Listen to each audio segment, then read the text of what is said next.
قرآن مجید کے اللہ پاک بدی ورځو باندې قسم خوړلی دی. اللہ پاک فرمائی والفجر وليال عشر، زما دې په سحر باندې د سحر په دغه وخت باندې هغه قسم وي وليال عشر، او اللہ پاک فرمائی زما دې په لسو شپو باندې هغه قسم وي. د دې لسو شپو نه هغه مفسرین حضرات فرمائی د ذوالحجې د میاشتې اولنۍ لس شپې دي، دا هغه مبارک شپې دي، په دې باندې الله پاک هغه قسم خوړلی دی. د ذوالحجې د اولنۍ شپې او ورځې دا هغه ورځې او شپې دي، په دې کې مختلف عبادات هغه راجمع شوي دي.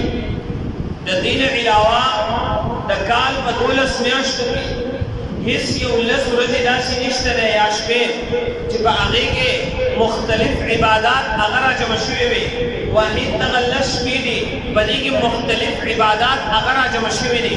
اول په دغه اولنو د ذوالحجې په اولنو لسو ورځو کې د ټولو نه لوی عمل هغه د حج دی چې هغه په نورو ورځو کې نه ادا کېږي.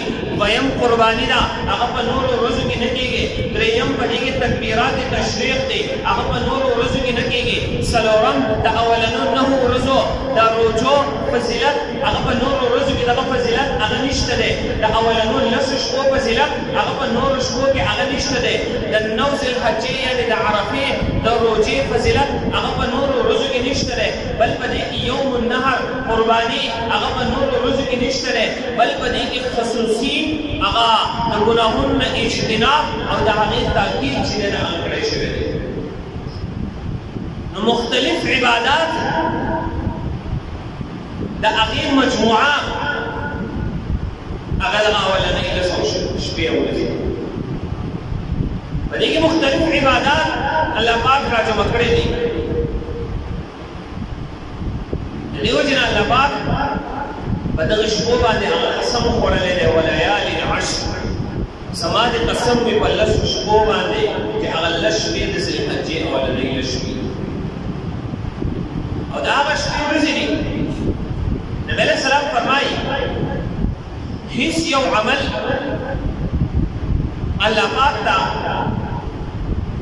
هغه خوښ نه دی په دې ورځو کې. د دې ورځو نه علاوه په نورو ورځو کې الله پاک ته یو عمل هغه خوښ نه دی، مګر په دې ورځو کې الله پاک ته اعمال هغه خوښ.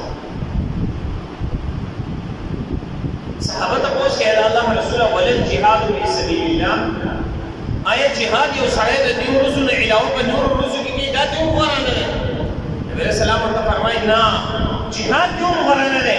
دا شپې ورځې داسې دي چې په دې کې عمل الله پاک ته انتهایي خوښ دی او دغه عمل غوره عمل دی په نسبت د نورو ورځو باندې. او بیا نبی علیه السلام فرمایي ها یو کس داسې دی خرج بنفسه وماله فلم يرجع، دی ووتلو د الله په لاره کې په خپله بماله د خپل مال سره خپل جان او مال دواړه هغه استعمال کړي ولم یرجع، او دی بیا واپس نشي، نه دی په خپله واپس راشي نه دا مال واپس هغه راشي، دواړه چې دی د الله په لاره کې هغه قربان شي هغه دی کولی.